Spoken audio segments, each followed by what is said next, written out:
Pakistani TikToker সানা ইউসুফের হত্যার খবর সকলকে যেন স্তব্ধ করে দিয়েছে।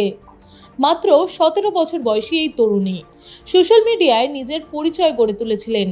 জেনে নিন কি ঘটেছিল তার সঙ্গে এবং কেই বা ছিলেন এই সানা ইউসুফ। জানা যায় 17 বছর বয়সী পাকিস্তানি টিকটকার সানা ইউসুফকে তারই বাড়ির ভিতরে নাকি হত্যা করা হয়েছে। তিনি ইসলামাবাদে থাকতেন। সূত্রের খবর, এক অজ্ঞাত ব্যক্তি গুলি করে পালিয়ে যায় এবং সে নিজের বাড়িতেই গুলিবিদ্ধ হয়ে মারা যান। দ্য এক্সপ্রেস ট্রিবিউন এবং সামায়া টিভির প্রতিবেদনে এমনটাই বলা হয়েছে।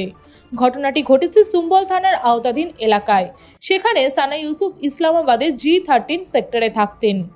পাকিস্তানের খাইবার পাখতুনখোয়া প্রদেশের চিত্রালের বাসিন্দা সানা তার টিকটক ভিডিওর মাধ্যমে বেশ জনপ্রিয় ছিলেন। এদিকে সামায়া টিভি জানিয়েছে যে সন্দেহভাজন ব্যক্তি সানার বাড়িতে অতিথি হিসেবেই এসেছিল। তারাই হয়তো তাকে হত্যা করেছে। সোশ্যাল মিডিয়া ইনফ্লুয়েন্সার হিসেবে ইনস্টাগ্রামে প্রায় 5 লক্ষেরও বেশি ফলোয়ার ছিল তার। তবে তার এই হত্যাকাণ্ডটি পূর্ব পরিকল্পিত বলেই অনুমান করা হচ্ছে। ফলো করুন inscript.me